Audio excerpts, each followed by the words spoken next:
So far, may daman internet, sir. Can you hear me? Hello? Hello?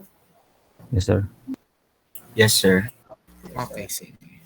Let me share my screen.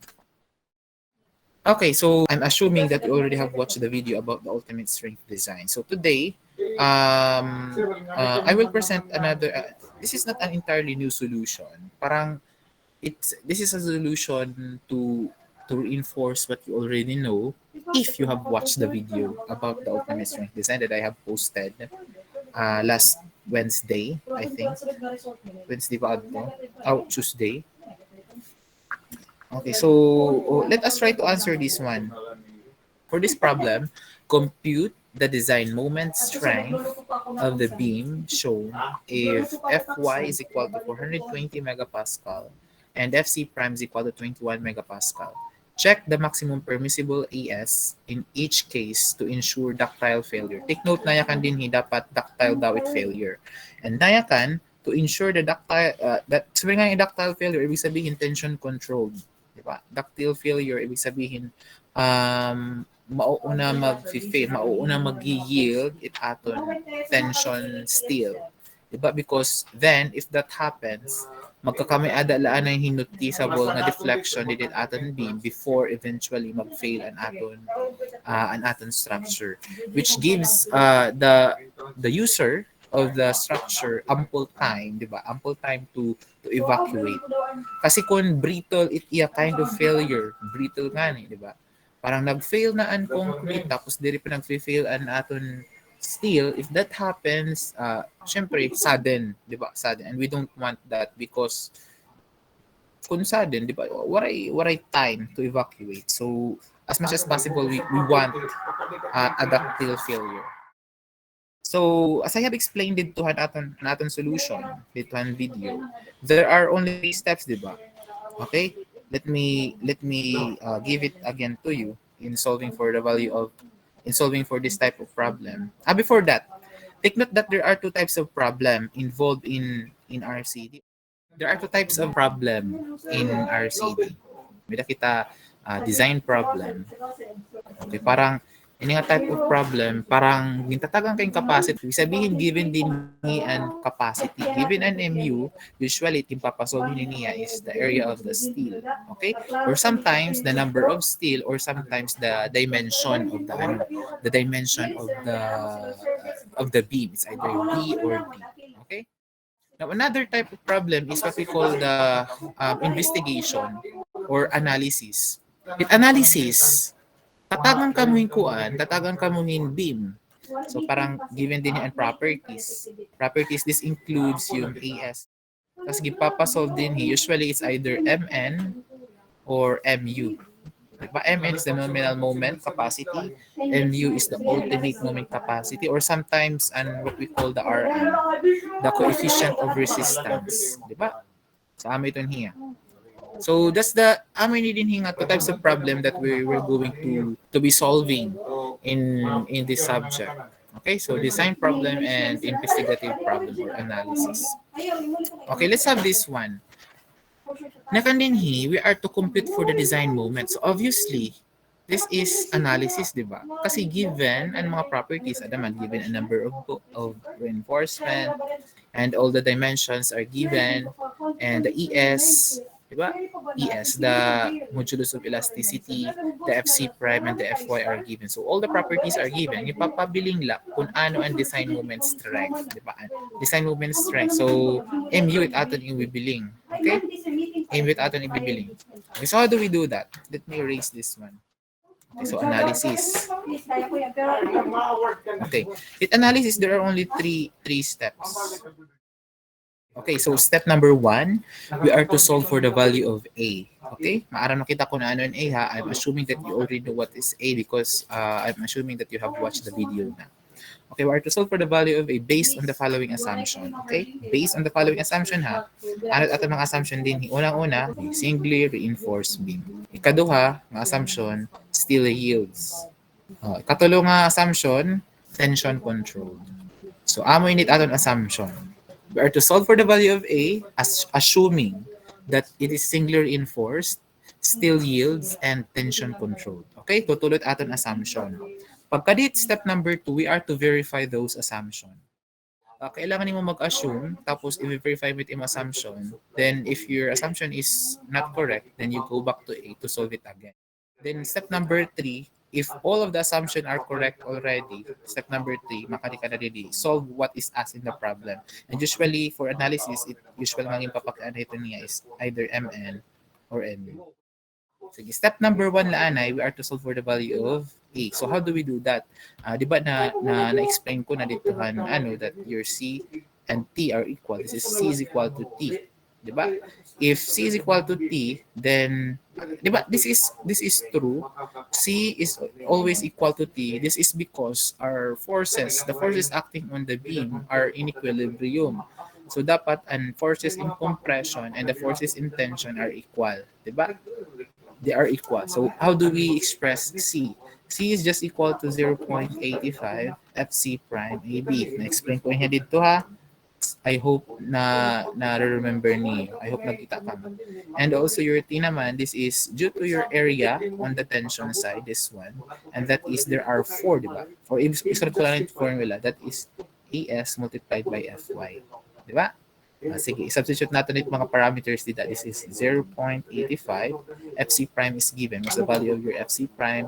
FC prime is 21 megapascal. About 21 megapascal. Your A is unknown, and in fact, atong ibibilin, di ba, step number 1. And your B, the width of the beam is equal to 400 mm, and this is equal to your AS, the AS in tension. Diba?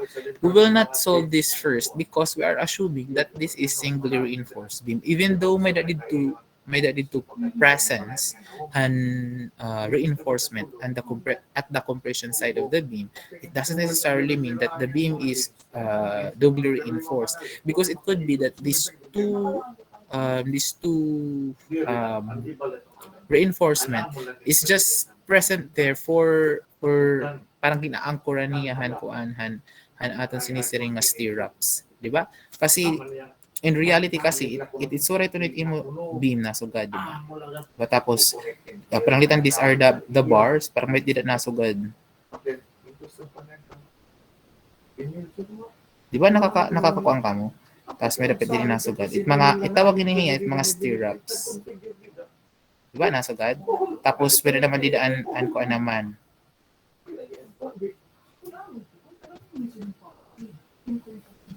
Di ba?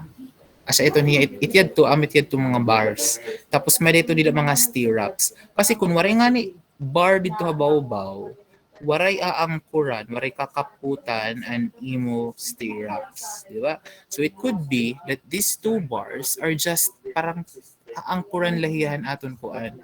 Aangkuran lahihan stirrups. Okay? It could be only be the purpose of the of that tawag ito, of that bar in the compression side. Okay, so technically banging diri kay nakakabuli and strength and diri nakakabuli kan strength and aton beam in terms of flexure. Okay, that's why naka-assume lang kita nga SRB. Then later i-check natin itong hiya. Okay, let me erase this one. Okay, dili kita, this is ES. Your ES, there are 4. What is the diameter for number 36? We have here this one. Okay. For number 36 bar, the area, ito sa nga area ha, ito sa nga area head bar is 106 mm squared, or the diameter is 35.8. Okay, edi that gagamit mo kay given naman it area. That is 1006 mm. So this is 1006 mm. Okay, that's the area. There are 4 of that. Multiplied by the Fy. Fy is given. Fy is equal to 420.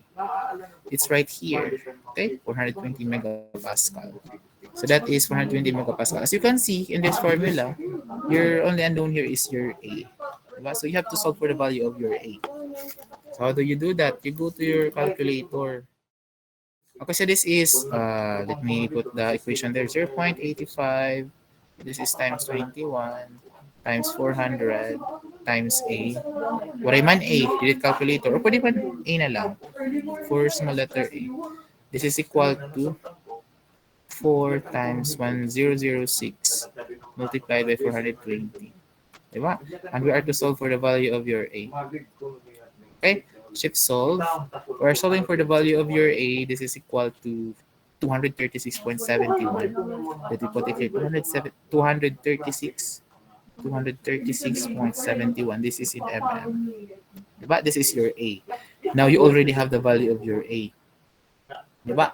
Kung pananglitan, assuming that your assumption, let's assume lanay ha that your assumption is correct, you can immediately solve for mn na, diba? Mn is equal to, diba, the Dwight formula at mn is either C, adi nga C, multiplied by D minus A over 2. Oh, or this is also equal to T multiplied by D minus A over 2. Diba? So, everything is given kasi, di ba? Everything is given. You already have the value of your A, na-solve mo na. Adiman. Di ba? D is given. C, you can solve. Adiman, formula hit C. This is the formula for C, and this is the formula for T. Everything is given there, even the A, so you can solve for the value of your MN. Okay? But before you do that, you need to make sure, okay? You need to make sure that your assumption are correct. Ano to natin assumption? Unang-una natin ng assumption, nag-assume kita nga SRB. Okay, SRB. So how do we determine if SRB hiya or DRB? Okay, there are many ways to determine. There are several ways to determine if SRB or DRB hiya. Unang-una is your raw actual versus your raw max. Okay? Versus your raw max. If your raw actual is lesser than your raw max, singly reinforce siya.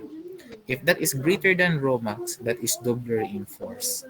Diba kay raw max naman hiya, you could not go beyond the raw max because that's the maximum. So if your actual is beyond the raw max, kung magsobraan imo raw max, magsobra ka raw max, it's either dudugnan nimo ang height, padadakuon nimo ang dimension hand beam, pero imo nga ni padakuon ang dimension hand beam, bangin dagkuan na iton nga beam, dagkuan na nga ni, that's parang dako nga space it mako-consume di dahil imo building. So instead nga padakuon naton ang concrete, nagubutang nala kita hinkuan hin additional reinforcement at the compression side. So amiton ha, raw max versus raw actual. Another thing is your AS. The actual AS, actual ha, should be lesser than AS max. Okay? It should be lesser than AS max.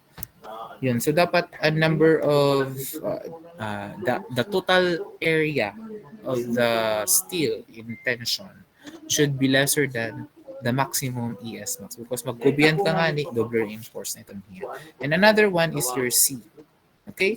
Your actual C should be lesser than your C max. Diba? C max. Oh, diba? Dili ka pwede magsobra hansinas kaya magiging double reinforce na. Tanan inihiya nga mga value, they are derived. I mean, yung raw max, yung ES max, I think ginhatag ko dito. Okay, the raw max and C max ginhatag ko dito ang video. Okay, gin-derive ko dito. These three are derived from the assumption that for singly reinforced, nasa dito inisipit kasi inisipit wala hiniya nga sinisiri nga raw max, ES max, C max. Kaya inisipit nakabutang dito. Dapat daw it imo strain, the strain in the steel should not be less than, okay, it should be greater than or equal to 0.004. Ibig sabihin, ang strain nga 0.004, this is the minimum strain of the tension reinforcement. Okay, this is the minimum value of the strain of steel. Okay, now, based on this value, nakakadrive kita ng raw max, ES max, and C max. Okay, so we already have the value of C. I mean A pala. May daki ng value ng A din he. Take note that the relationship of your C and A is that your A is equal to beta 1 C, di ba? This is the relationship between A and C. So kaya natin mabilingan diretsot yan he, di ba? Tapos i-compare natin yan C max. Okay? Let me erase. Erase ko ha para may space. Ada pala kita step number 1. Maka rin na kita step number 2. Gin-check natin if SRB hiya. Okay. So, may da ka na valuehan A, that's step number 1. So, isolve natin ang valuehan C. C is equal to A over beta 1. Okay. What is the value for beta 1? Masaring ha? Beta 1 is equal to 0.85 for FC prime less than or equal to paano ba ni? Less than or equal to 28 megapascal. Tapos your beta 1 naman is equal to 0.65 for FC prime greater than or equal to pero ato 50, I think 50. 55, sir. 55 pala, dire 55. This dire 50. This in 55 megapascal. 'Di ba? Somewhere in between the two, somewhere in between 28 and 55, linear interpolation later here. Masalit pag linear interpolate, pag-aram na kami pag linear interpolate. Later, tutuddoan ko gihap kami. So, amit evaluate beta. What is the value of your FC prime? FC prime is equal to 21. Obviously, your beta 1 is equal to 0.85. Di ba? Kita daw. 21. Your beta 1 is 0.85. Di ba? So, solve natin ang C. Let me erase this. C, therefore, is equal to pera. Okay, adikitahan calculator. Calculator natin, na-solve na natin ang A in solving for the value of C, that is just A over 0.85. The result is 278.477. Let me put it there. 278.477. This is in mm. Okay? 278.477 mm. Then store ko yung adto C. Just so that I can use all of the numbers there. There are 3 decimal places. Oh, you have their C. You compare the value of your C max. What's the value of your C max? C max is just equal to 3 over 7 of D. Diba? This is the formula for C max. Oh, what's the value of C max? This is 3 over 7 multiplied by your D is, what's your D? 700. The value is 300. Okay, your C max is equal to 300. This is 300 mm. Obviously, your actual C is lesser than C max. So, ibig sabihin, indeed, singular reinforced beam kita. Diba? Nakuha? Any question? Hello? Sorry po, sir. Okay, sige. Singular reinforced kita ha. Let me erase again. Basta may na kita valuehan C. Adet aton C ha. Adet aton C. Okay, singular reinforced kita.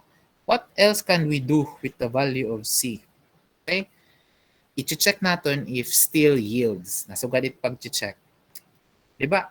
Still yields if, wait lang. Before we check kung nag-still yield din, may susolve din niya ang Fs. Fs is just equal to 600 multiplied by D minus C over C. Diba?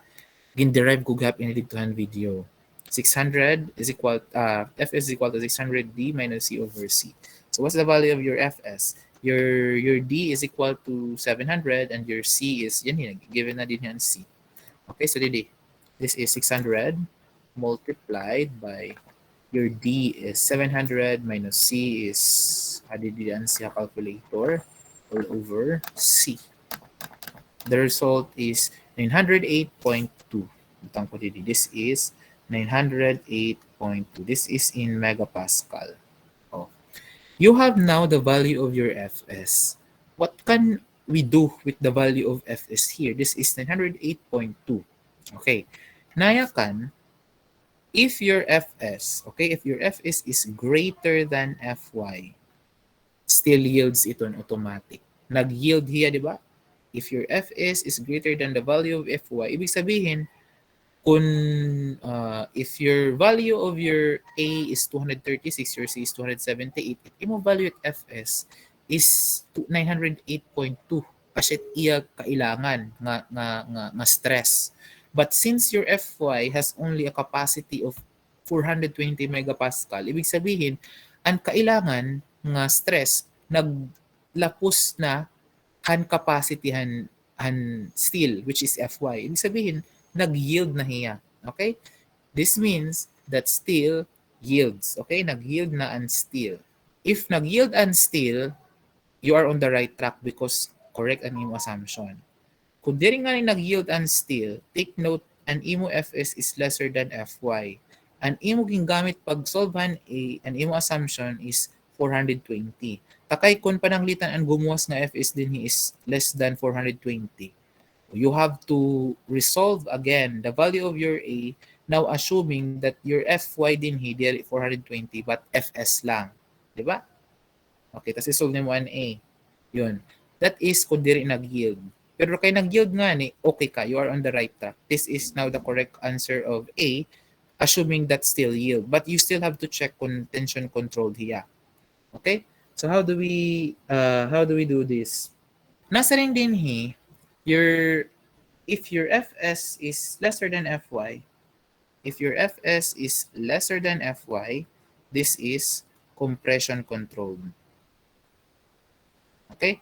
Compression controlled. Yan, compression controlled diya ha.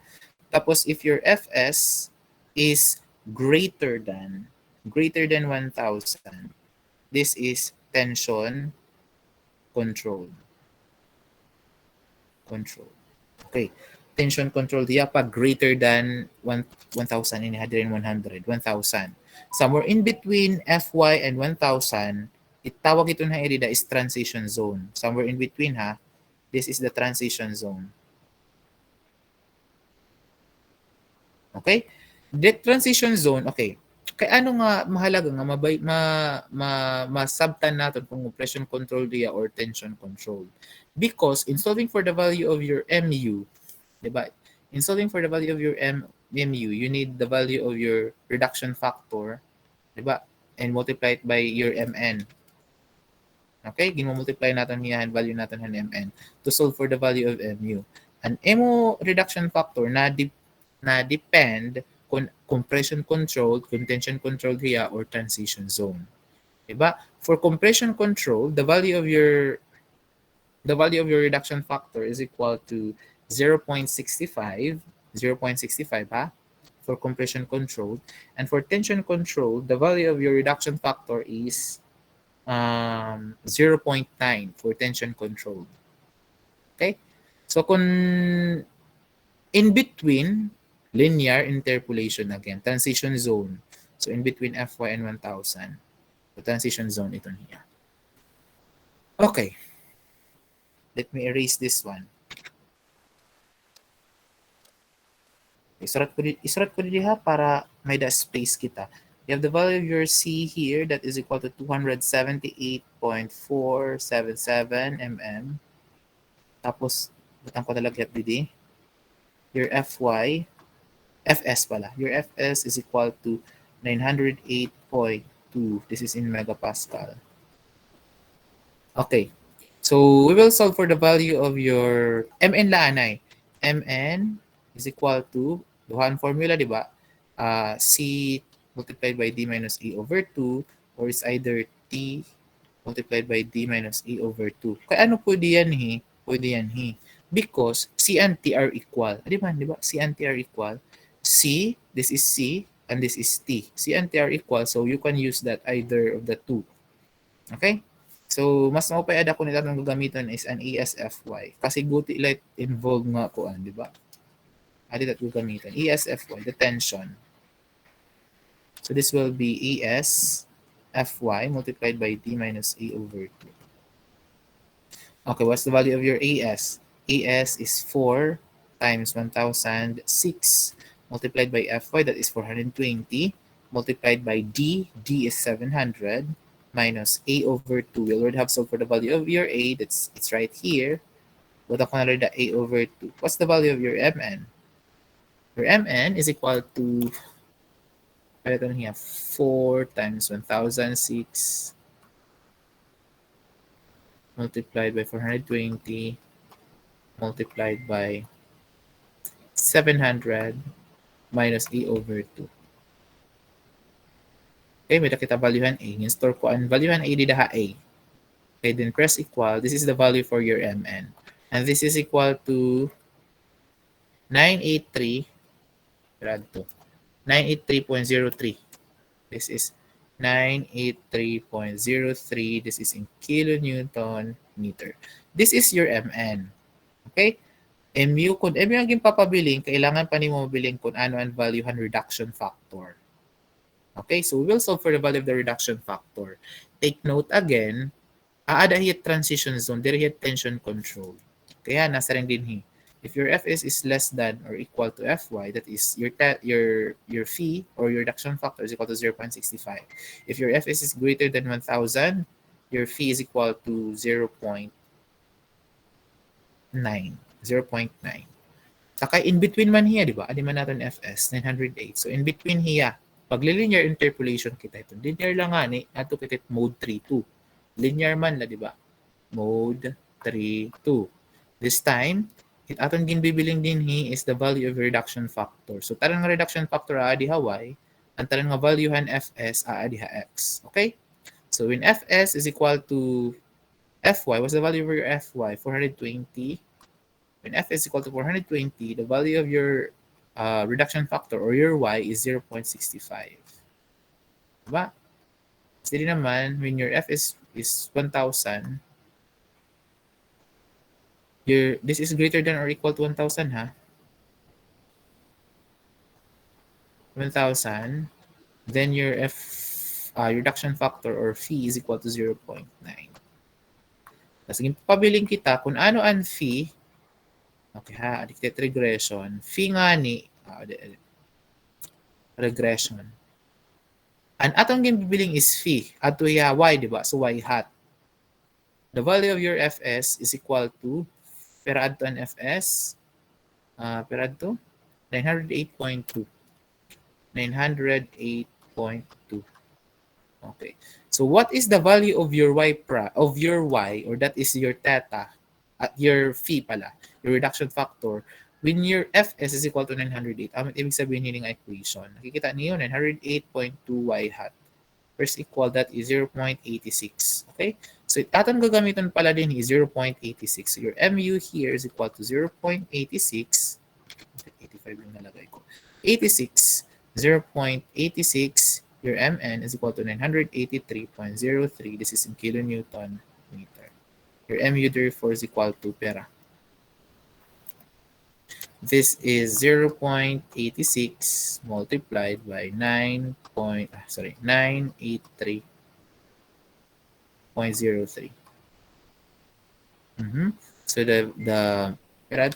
this is 845.41. This is in kilonewton meter. This is your mu. Okay? Kung mu ang ginpapabiling. So that's how you solve. Again, ha? Let us try to make sense of the solution. Step number 1, solve for A, tas verify the assumption. Tas number 3 naman, kung na-verify na mo na assumption, number 3, you solve for whatever is asking the problem, your mu na. Okay, so dinhi, okay, check the maximum permissible, ES max it bibiling din ni, di ba? The maximum permissible value to ensure ductile failure. Okay. Balik kita problem kasi an problem kasi nga given, let me erase ko. So ES at bibiling.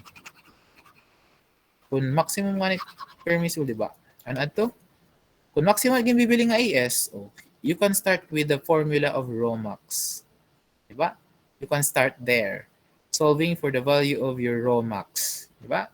Then, kung may ka na rho max, ano ito na rho max nimo? This is 0.85 Fc prime beta all over Fy multiplied by 3/7. Okay? What's your value for rho max? Rho max is equal to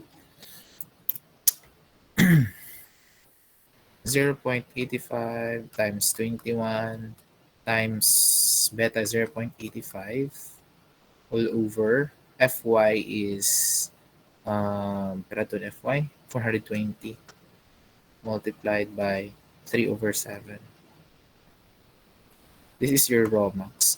Rho max is equal to 0.01548. 0.01548 unitless. Kay ratio iton hiya. Itawagin na iya, sometimes bangin pakianang kamo. The, ano ba ito? The ratio, Romax is literally defined as the ratio between the area of steel and the area of the concrete. Area of the concrete. The ratio of steel to the area of concrete. So, an area of concrete na, diri natin ginaupulaan ko ha, an concrete covering. So, an area han concrete tikan la didahan centroid han reinforcement bar to pakatuhan extreme fiber and in compression. So, amit area concrete naging gagamit pag susulit Romax. Okay, Romax is equal to, again, the ratio between the area of the steel in tension to the area of concrete. Okay? Okay, now that you have the value of your Romax, you have to ensure the ductile failure. So that is your value for Romax. You can solve for that now for the value of your ES max. Kasi take note, ano ang definition ng rho? Rho daw is the ratio between the area of the steel to the area in concrete. The area in concrete is, let me use another color. The area of the concrete is this one. The candidate centroid.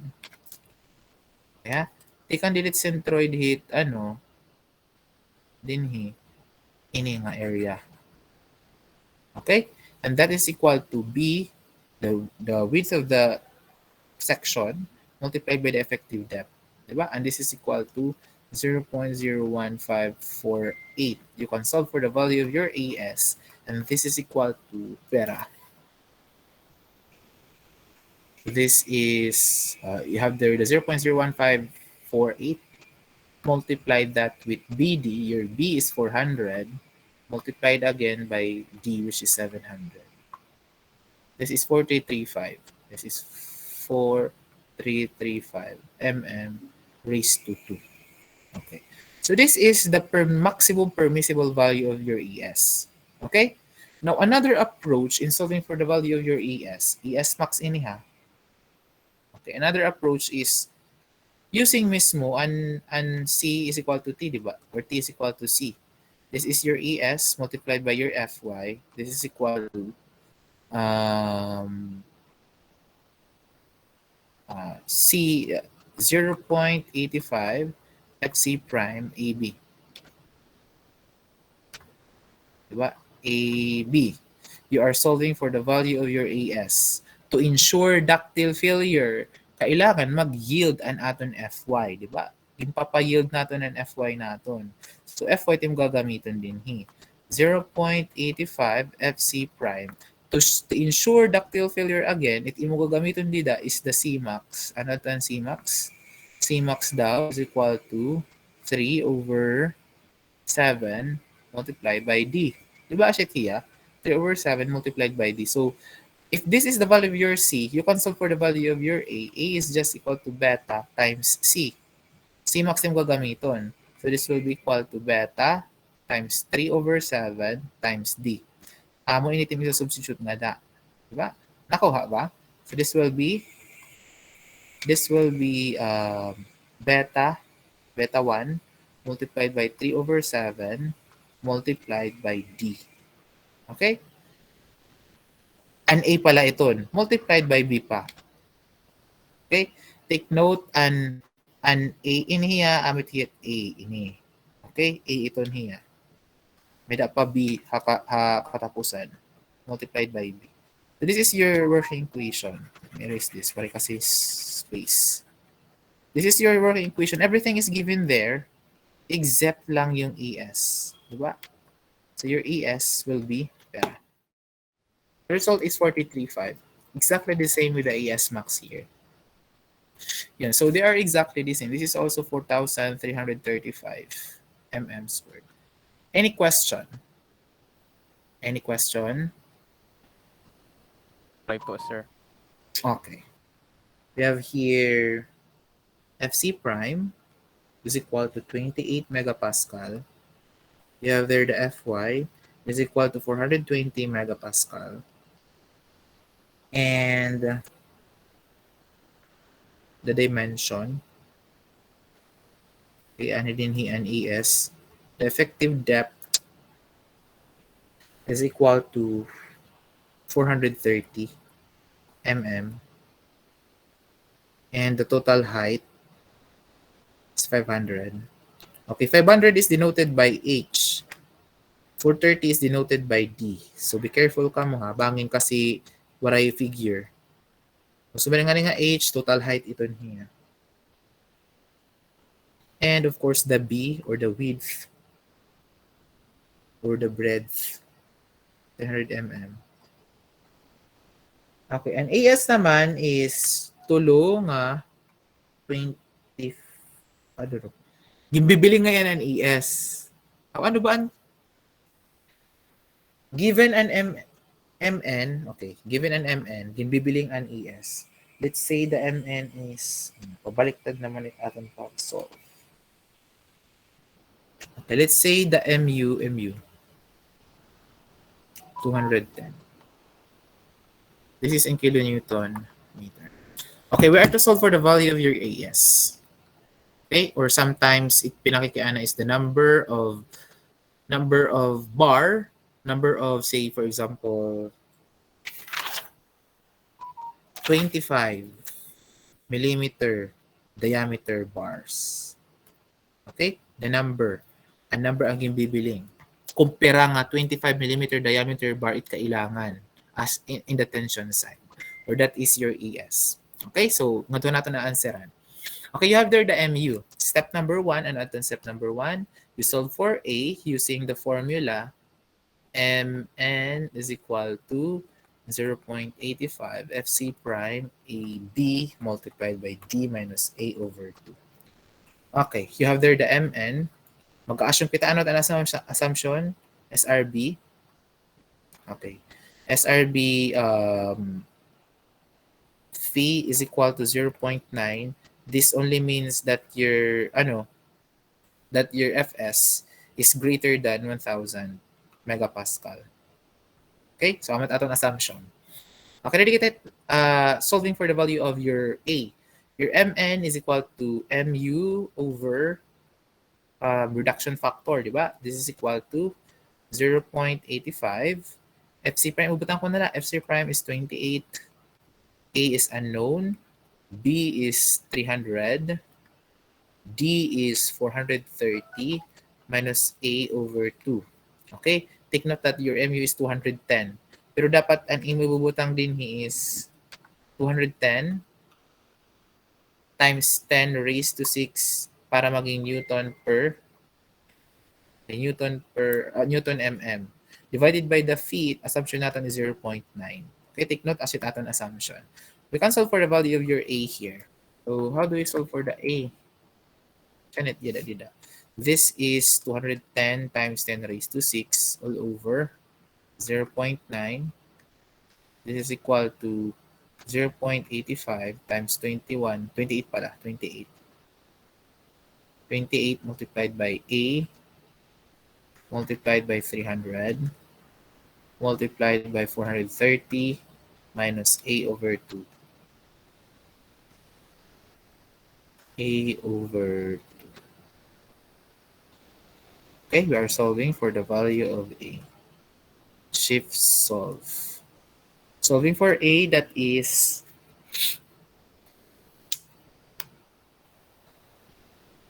quadratic siya. So this is 84.25.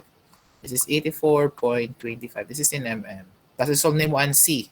Kasi C natin gin ko comparehan mga values.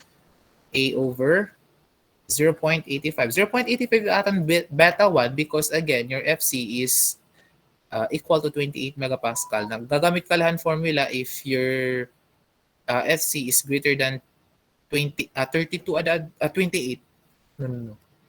32. Malimot na naman ako. Greater than 28 pala. Greater than 28. So, imo beta 1 na depende kung ano ang value ng imo Fs. If less than 28 megapascal, value of beta 1 is 0.85. If your FC is greater than or equal to 55, the value of your beta 1 is 0.65. Somewhere in between, interpolation lang. Okay? So, atang gagamit ng 0.85 kay 28 man. And the result is 99.12. You can store it to the value of your C. 99.12. This is 99.12 mm. What's the value of your Cmax? Adikit step number 2 na kita ha. Step 2. Okay, what's the value of your Cmax? Cmax is 3 over 7 multiplied by 430.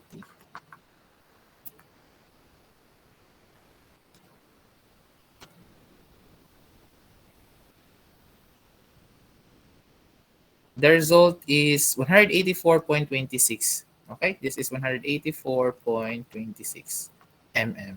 Obviously, Sir, 29. pera ba? 184 point, sorry, 29 pala. Sorry. Tipo, Republic number. This is 29. We still have 5 minutes. mm. Ibig sabihin, your Cmax is indeed, your C, sorry. Indeed, we are at SR. Ano ba yan? So, indeed, we are SRB. Di ba? SRB has singular reinforced chassis because your Cmax is, your actual C is lesser than your Cmax, which is 184. Di ba? Ano pa ang assumption? Assumption ni mo that the reduction factor is 0.9. So, isi-solve ni mo an Fs. Fs is equal to 600 D minus C over C. Operate Fs. Okay, Fs is equal to 600 multiplied by your D is, what's your D? 430 minus C. I'll hit C calculator, install ko C. All over C. Result is 2002. 2002, di ba? 2002 point megapascal, point something, basta megapascal. Okay, this is your Fs. Ibig sabihin, correct ang natin assumption that your reduction factor or the phi is equal to 0.9. Di ba? And also, ibig sabihin, still yields. Di ba? Nag-yield hiya kay greater than Fy man natin Fs. Nag-yield hiya and at the same time, correct an assumption nga an phi or the reduction factor is 0.9. Ibig sabihin, we are in the right track.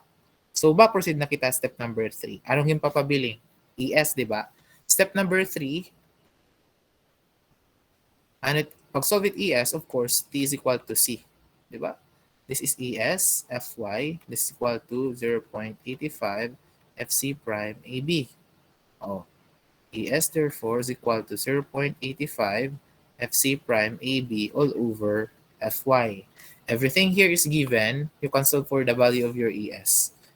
This is equal to 0.85 Fc prime is 28. Your E is already known. You already have solved for the value of your A, that is 84.25. Your B is given, that is 300. This is all over Fy, which is 420 megapascal. Diba makakasolve ko ang value ng ES? Ito niya, 0.85 times 28 times 84 point 25, 84.25 times 300.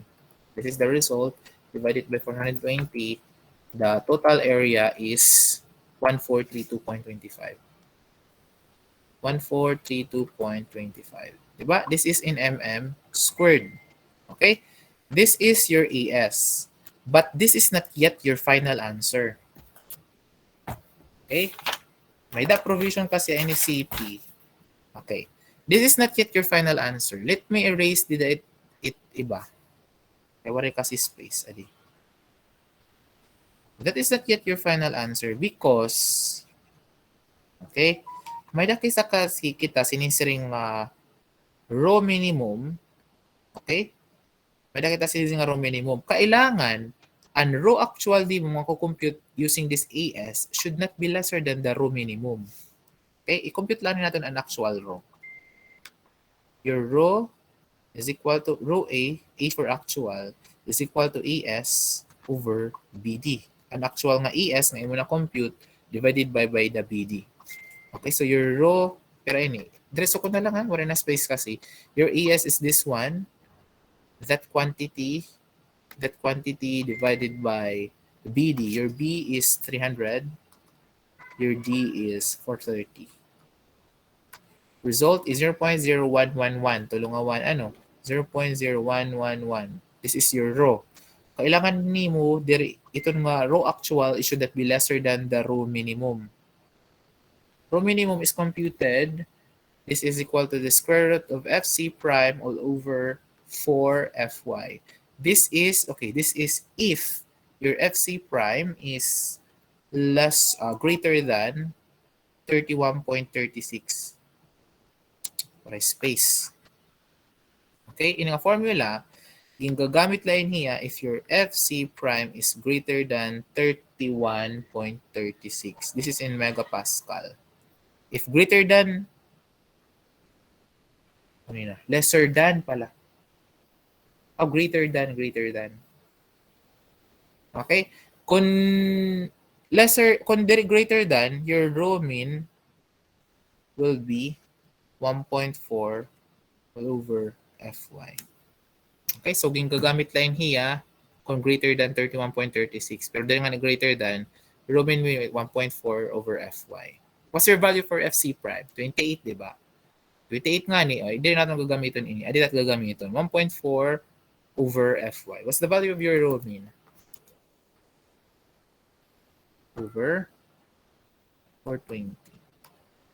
The value for your rho mean is, parang hiya, in terms of 0.003. This is your rho mean. And imong actual is 0.01. So, ibig sabihin na natin actual is pasok pa, di ba? Pasok pa hiya. Hello? Nakita ba niyo? Pasok pa kita, di ba? So, ibig sabihin, indeed, your ES is 1432.25. Kung pananglitan ang imo nakuha nga rho actual is lesser than the rho mean, it imo gagamiton pag bilinghan area han ES is the rho mean. Pababalik ko nimo pag bilinghan han area using the rho mean. Take note that this formula, rho is equal to ES over BD. So kung may dani mo valuehan rho, mabibiling nimo an ES. Nakuha? Kailangan and rho actual is not lesser than the rho mean. Minimum na ison kasi hiya nga rho mean. You could not go below the rho minimum. Okay? Yun. So this is how you solve for your ES. So indeed, your ES is 1432.25. Kung pananglitan number of bars of 25 millimeter 25 millimeter diameter bars yung bibiling, divide na ito niya, di ba? If your ES is, you have there, your ES is 1432 divided by, you have the 0.25, 25 divided by peraan diameter daw 25, di ba? Pi over 4 ito sa nga ito sa nga area hit bar is pi over 4 25 squared, di ba? I-divide ang total area by area of a single bar, you will get the number of bar 2.91. So your answer should always be round up. Okay, round up permit answer. Okay, kasi kung imo nga i-round down, ada kay magfi-fail na ito niya. Diri niya kaya ang 210. Okay? So pero may round up and also ay pag-answer hi number of bar nga kwaki. What I mean may decimal. Kay waray bar nga nabaligyahin 0.5, waray still bar nga 0.7. Pero may ito niya whole number. If number of bars it ginbibiling. Okay? And also, the minimum number of bar is 2. Okay, the minimum number of bar is 2. Dili pwede nga usala ha, pero may 2. Okay, let's wrap up. Let's wrap up ha. We have there two types of problem. An usa is ginbibiling an ES given an MU, ginbibiling an ES. If this is the case, another step 1, solve for A using MN 0.85 FC prime AB D minus A over 2. Step number 2, verify assumption.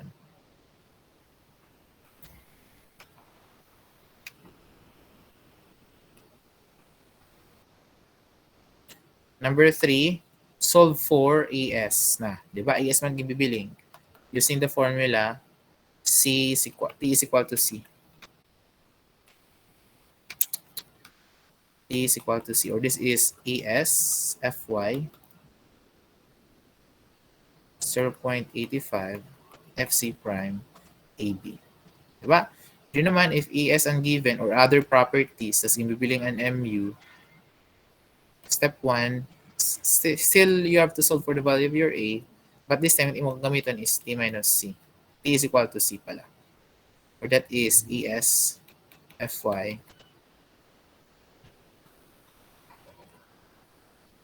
Then step number 2, verify. Step number 3, solve for MN or MU. Take note that your MU is equal to reduction factor times MN.